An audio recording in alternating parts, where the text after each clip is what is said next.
जय हिंद दोस्तों, मैं आप सभी का अपने YouTube चैनल एग्जाम फॉर रोजगार में स्वागत करता हूं। और मैं लेकर आया हूं रीजनिंग प्रैक्टिस सेट नंबर 4। सबसे पहले हमने 3 प्रैक्टिस सेट डाल दिए हैं रीजनिंग के, उन्हें चैनल पर जाकर देख लें।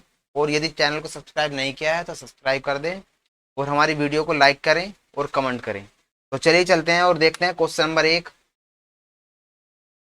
आकृति का दर्पण प्रतिबिंब क्या होगा।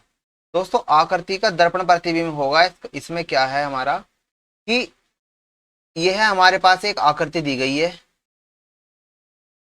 और उसके राइट साइड में एक यहाँ पर शीशा लगाया गया है। सबसे पहले देखते हैं कि इसमें क्या क्या बदलाव होते हैं दर्पण वाले प्रश्नों में। देखिए, अगर ये भी कोई भी आकृति है या कोई वस्तु है, यदि इसके राइट साइड में या फिर लेफ्ट साइड में कोई शीशा लगेगा या दर्पण लगेगा तो बदलाव भी राइट और लेफ्ट में होगा, ऊपर नीचे में कोई बदलाव नहीं होगा। यानी कि राइट की चीज लेफ्ट चली जाएगी और लेफ्ट की चीज राइट आ जाएगी। उसी प्रकार से यदि किसी वस्तु या आकृति के ऊपर या नीचे कोई दर्पण लगता है या कोई शीशा लगता है तो बदलाव ऊपर होगा, ऊपर की चीज नीचे आ जाएगी और नीचे की चीज ऊपर चली जाएगी। लेकिन लेफ्ट और राइट साइड में कोई भी बदलाव नहीं होगा।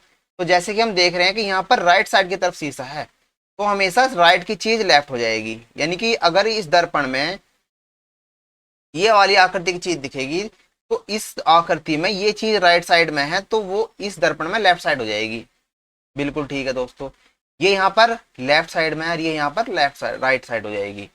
तो ऑप्शन ए इसका सही उत्तर हो जाएगा और उत्तर हमें देखने की जरूरत ही नहीं पड़ेगी।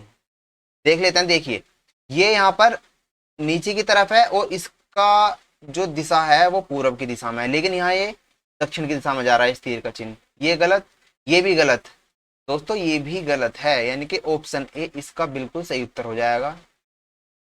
क्वेश्चन नंबर 2 की तरफ चलते हैं और देखते हैं कि वह संख्या चुने जो नीचे दी गई अनुक्रम को पूरा करती हो।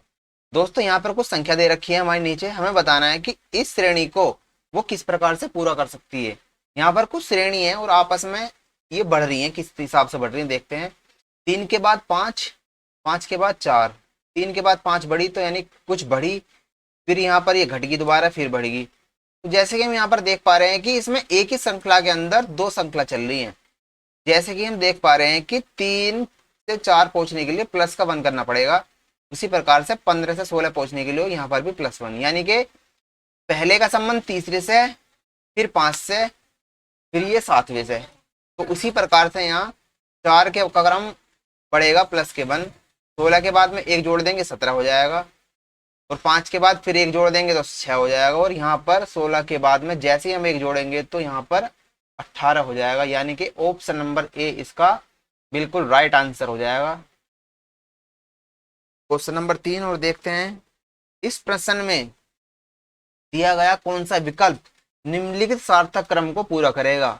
यानी कि दोस्तों, एक पत्र को डाक पेटी में डालने से लेकर जिसके लिए पत्र लिखा गया है उसके पास पहुंचने तक कौन कौन सी प्रक्रिया होती है उसके बारे में यहाँ बताया है। हमें बताना है कि सबसे पहले कौन सी प्रक्रिया होगी। तो जैसे कि हम देख पा रहे हैं दोस्तों कि सबसे पहले लिफाफा लिया जाएगा, यानी कि 3 लिफाफे के अंदर पत्र को डाला जाएगा, यानी कि 2 लिफाफे में पत्र डालने के बाद उस पत्र को डाक पेटी में डाल दिया जाएगा, यानी कि 1 फिर उस डाक पेटी में से उस पत्र को निकाला जाएगा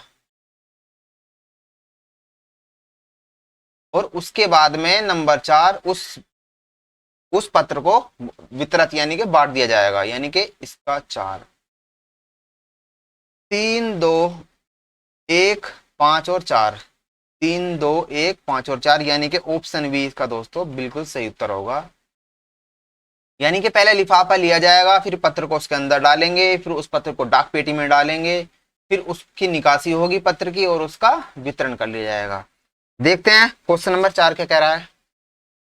दोस्तों, यहां पर लिखा गया है, यदि BRAIN को CSBJO के रूप में लिखा जा सकता है तो इस कोड भाषा में MKR को किस प्रकार लिखा जाएगा। दोस्तों, यहाँ पर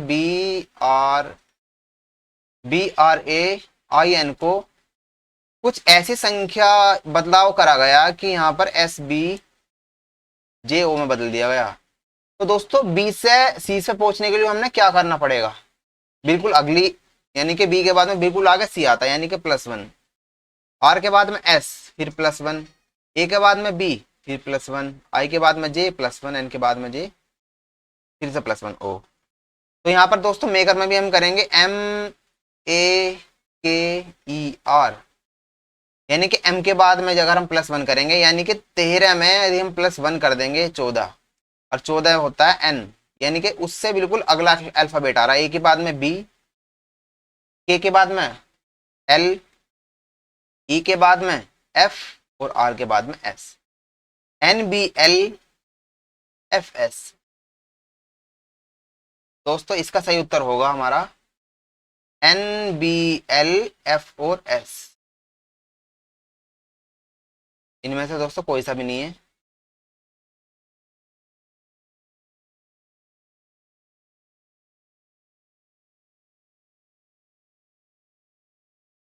क्वेश्चन नंबर 5, दी गई संख्या में लुप्त संख्या ज्ञात करें।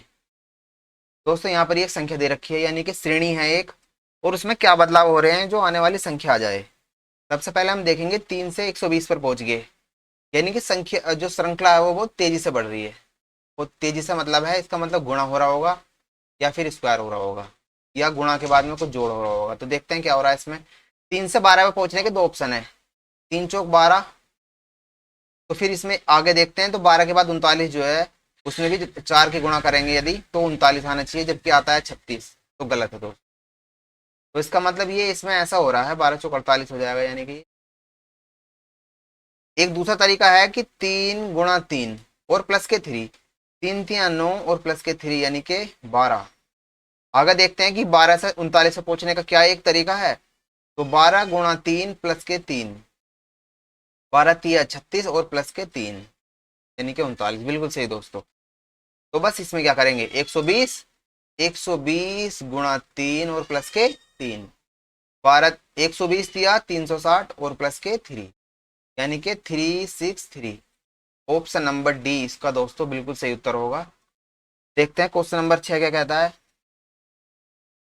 यदि 34 बीच में स्टार है, 12 बराबर 23, यानी कि इन दोनों के बीच में कुछ ऐसी गणितीय श्रृंखला हुई है जिसका उत्तर 23 आ रहा है। उसके बाद में 28 और 76 के बाद बीच में कुछ ऐसी गणितीय श्रृंखला होगी जो 52 आएगा। 97 39 के बाद 68। तो बताइए 37 और 73 किस प्रकार होगा। तो दोस्तों 34 और 12 के बीच में हम ऐसा क्या करें जो हम 23 के पास पहुंच सकते हो। तो इसमें से घटाएंगे, अगर हम 34 में से 12 घटाएंगे तो हमारा 2 और 2 22 आ जाएगा, जो कि 23 आना चाहिए। इन्हें एक बार जोड़ कर देखते हैं, क्या पता फिर कुछ भाग करके आधा करके आ जाए। 34 प्लस के 12, 3 4 और 2 6, ये 4, हम इसे भाग कर सकते हैं 46, जो हमें 23 पे पहुंच जाए। तो यानी कि अगर हम इसे आधा कर देंगे तो 23 आ रहा है। क्या इसमें भी ये रूल फॉलो हो रहा है, हम देखते हैं अभी कि 76 और प्लस के 28, 8 और 6 14 का 4 का हासिल को 1, 7 2 9 और 1 10, इसे आधा करते हैं अगर हम दोस्तों, तो बिल्कुल सही दोस्तों 52। इसका मतलब यह है कि इन दोनों को आपस में जोड़ दो और इनको फिर आधा कर दो, हमारी आगने वाली ये इसका उत्तर हो जाएगा दोस्तों 37 और 73। 7 और 3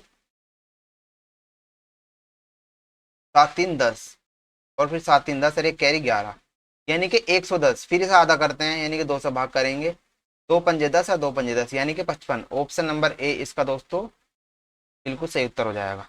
देखते हैं क्वेश्चन नंबर 7 क्या कहता है। जो संबंध यदि 5 अनुपाते 175 तो 7 अनुपाते क्या होगा, यानी कि 5 में हमने ऐसा क्या किया जो 175 के पास पहुंच गया, यानी कि बहुत बड़ा है। तो यानी कि ज्यादा ही कुछ इसमें बढ़ोतरी हुई है 5 के बाद में, तो इसमें कुछ गुणा भाग हुआ होगा। देखते हैं इसमें किसकी गुणा करी गई है। तो इससे गुणा करने, किसकी गुणा करी गई है 5 में, इससे भाग करते हैं। 5 या 15, 2 बचेंगे, फिर 5 डालेंगे, 5 पंजे 25। तो दोस्तों 5 में 35 की गुणा करने पर हमारा ये उत्तर आ गया। क्या 37 में भी वही संबंध होगा, देखते हैं एक बार चेक करते हैं। 35 की गुणा 7 में कर 35 गुणा 7, 7 पंजे 35, 3 बचा कैरी, और 7 के 21 और 3 24। दोस्तों क्या है हमारा इसमें, बिल्कुल दोस्तों ऑप्शन नंबर बी इसका बिल्कुल सही उत्तर हो जाएगा। चलते हैं क्वेश्चन नंबर 8 की ओर। दोस्तों प्रताप के सम्मुख उत्तर दिशा है। प्रताप के सम्मुख उत्तर दिशा है, यानी कि वो यहाँ पर खड़ा है, उसके ऊपर की तरफ मुंह कर खड़ा है। वह 30 मीटर आगे चलकर बाएं मुड़ जाता है, यानी कि वो ऊपर की तरफ 30 मीटर जाएगा। यहाँ से चलाते हैं उसे, यहाँ से जाएगा ऊपर 30 मीटर, यहाँ पर आ गया उत्तर की तरफ चल के, और बाएं मुड़ गया, बाएं मुड़ा यानी कि लेफ्ट साइड मुड़ा और 15 मीटर चला, यानी कि यहाँ पर आने के लिए उसे 15 मीटर चलना पड़ा। अब वह दाएं मुड़कर 50 मीटर चलता है, इस दिशा से दाएं मुड़ेगा तो ऊपर की तरफ आ जाएगा, ये हमारा ऊपर आ गया, और ये 50 मीटर चलता है। उसके बाद अंत में वह दाएं मुड़ जाता है, यानी कि इस दिशा से दाएं मुड़ेगा तो वो इधर की साइड जाएगा। अब वो चलता जा रहा है, तो वो पूछ रहे हैं कि प्रताप किस दिशा की ओर जा रहा है। तो दोस्तों सबसे पहले दिशाएं देख लेते हैं हम। ये दिशाएं होती है हमारी, इधर की तरफ पूर्व, इधर की तरफ पश्चिम, ये हमारा उत्तर, और ये दोस्तों दक्षिण। तो इसका चेहरा है इस समय पूरब की ओर, ऑप्शन बी इसका बिल्कुल सही उत्तर हो जाएगा, ऑप्शन बी। क्वेश्चन नंबर 9 देखते हैं दोस्तों। दी गई प्रश्न आकृति का सही दर्पण प्रतिबिंब बताइए। दोस्तों फिर से हमारे पास एक दर्पण प्रतिबिंब का उत्तर है। दोस्तों ये एक आकृति दी गई है, वही यानी कि राइट साइड में चिन्ह बन रहा है, तो चीजें भी आकृति की राइट से लेफ्ट चली जाएंगी, और जो चीज राइट में है वो लेफ्ट हो जाएंगी। तो सबसे देखते हैं ऊपर वाली, ऊपर एक तीर का निशान है बॉक्स के अंदर, फिर एक सीधी रेखा है, फिर एक तीर का निशान है रेखा पर, फिर एक सीधी रेखा है, फिर तीर, फिर। तो देखिए क्या हो जाएगा, ये जो तीन है, पहला, तीसरा और ये पांचवी, ये सब लेफ्ट साइड में दिखनी चाहिए। कौन से उसमें उत्तर में, ये रहा पहला, तीसरा, ऑप्शन बी इसका दोस्तों सही उत्तर हो जाएगा, ऑप्शन बी इसका सही उत्तर होगा। क्योंकि इस ये ए भी नहीं होने का, क्योंकि इसमें ये दोनों आगे पीछे हो गए, ये चिन्ह यहाँ पर है, ये दाएं है बाएं हो गया, गलत। इसमें भी यही हुआ और इसमें भी यही हुआ, क्योंकि इसमें ये पहली रेखा पर ये इसका चिन्ह बना हुआ है, ना कि दूसरी पर। क्वेश्चन नंबर 10 देखते हैं। प्रश्न आकृति और उत्तर आकृति दी गई है, यानी कि जो संबंध इस आकृति का इसमें है, वही इस आकृति का ऐसा संबंध कौन सा बन पाएगा। इसमें हमें उत्तर आकृति देख के बताना है। तो दोस्तों इसमें क्या बदलाव हो रहा है, ये इसमें जैसे हम देख पा रहे हैं कि यहाँ पर भी इसको एक, देखिए इसका चिन्ह यहाँ पर है लेफ्ट साइड में, और उत्तर आकृति में यहाँ पर ये राइट साइड में आ गया। तो क्या दोस्तों यहाँ पर एक शीशे का इस्तेमाल किया गया है, यहाँ पर चेक कर लेते हैं। ये चीज यहाँ पर राइट में है, क्या ये चीज लेफ्ट हो गई, बिल्कुल सही दोस्तों। ये चीज यहाँ लेफ्ट है, क्या चीज वो राइट होगी, हाँ। तो दोस्तों इसका मतलब ये है कि इसमें जो बदलाव किया गया है वो भी एक इसके राइट साइड की तरफ शीशा रख के किया गया है। तो ये जो चीज है ये नीचे ही रहेगी, तो यानी कि ऑप्शन ए इसका पहला उत्तर हो जाएगा। और दोबारा चेक करते हैं, ये लेफ्ट साइड में है तो ये राइट साइड हो जाएगा। ये देखिए इसका चिन्ह ये इधर लेफ्ट साइड में है और पूर्व की तरफ देख रहा है, ये चिन्ह की जो चेहरा है वो पूर्व की तरफ है। उत्तर आकृति में इस चिन्ह का चेहरा पश्चिम की तरफ होना चाहिए, जो कि ये रहा, और नीचे की तरफ इसका चेहरा पूर्व की पश्चिम की तरफ है, और आने वाले उसमें ये उत्तर की तरफ में, पूर्व की तरफ में होगा, यानी कि ऑप्शन नंबर ए इसका सही उत्तर होगा। देखते हैं क्वेश्चन नंबर 11। मतलबी और उबकाई, तो जलने का संबंध किससे है। दोस्तों जिस प्रकार मतलबी लोग आपकी कुछ बातें सुनकर उबकाई यानी कि आपकी बातों पर ध्यान नहीं देते, इसी प्रकार से जो जलते हैं लोग, यानी कि जो जलना होता है वो गीले से संबंध नहीं है, ताजे संबंध नहीं है, समझदार नहीं, झुलसना। उसी प्रकार दोस्तों इसका मतलब है झुलसना। देखते हैं क्वेश्चन नंबर 12। दोस्तों यहाँ पर फिर से हमारे सामने दर्पण का चिन्ह है, और इस समय जो चिन्ह दिया गया है, यानी कि जो जो आकृति के जो शीशा दिया गया है दर्पण, वो लेफ्ट साइड में है। इसका मतलब चीजें राइट से लेफ्ट बदलेंगी, ऊपर से नीचे बिल्कुल नहीं बदलेंगी। ये टी यहाँ पर बिल्कुल ऐसा का ऐसा ही है, ये हो सकता है। देखिए यहाँ पर ये नीचे चला गया, जो कि गलत, ये नहीं होने का, क्योंकि जो हमारा दर्पण है वो लेफ्ट साइड में है। ये भी नहीं होगा, तो ऑप्शन ए इसका सही उत्तर हो जाएगा, यानी कि ऑप्शन ए हमारा सही उत्तर है। दोस्तों देखते हैं क्वेश्चन नंबर 13। उस विकल्प को चुनिए जो दिए गए सेट से संबंधित है।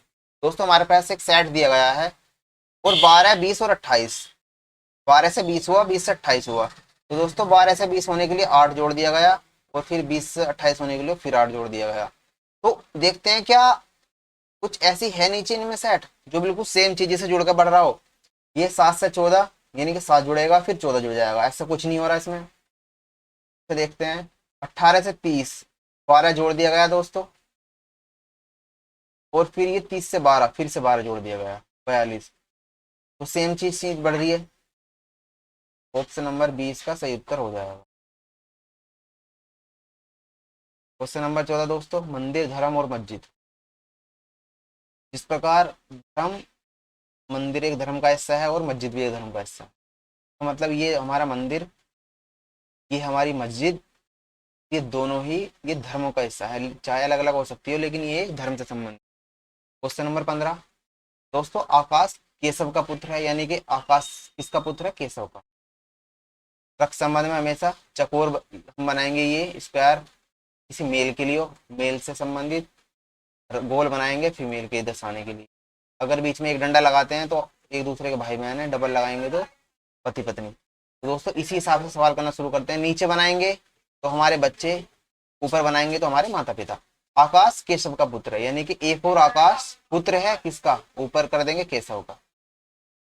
आगे चलते हैं दोस्तों। केशव की बहन, सिंगल डिजिट सिंगल डंडा खींचेंगे बहन के लिए। केशव की बहन, ये बना दी हमने बहन, जो कि है सिमरन। सिमरन के एक पुत्र, ये सिमरन के पुत्र है। पुत्र बनाएंगे नीचे, ये हमने बना दिया। अभिषेक, ए और बी अभिषेक बनाएंगे, और एक पुत्री। पुत्री है या इसकी बहन है, एक ही मतलब है सीता। पुत्री है तो गोल राउंड में बना देंगे। प्रेम अभिषेक का मामा है, ये अभिषेक है और इसका मामा अभिषेक का मामा बनने के लिए उसको सीता का भाई बनना होगा। ये इसका भाई बन गया, यानी कि ये प्रेम है। दोस्तों बताइए आकाश का अभिषेक से क्या संबंध है? यानी कि ये आकाश है और ये अभिषेक। आकाश अभिषेक का क्या लगेगा? तो दोस्तों ये इसका अभिषेक का मामा का लड़का है, यानी कि ममेरा भाई। ऑप्शन इसका सही उत्तर होगा।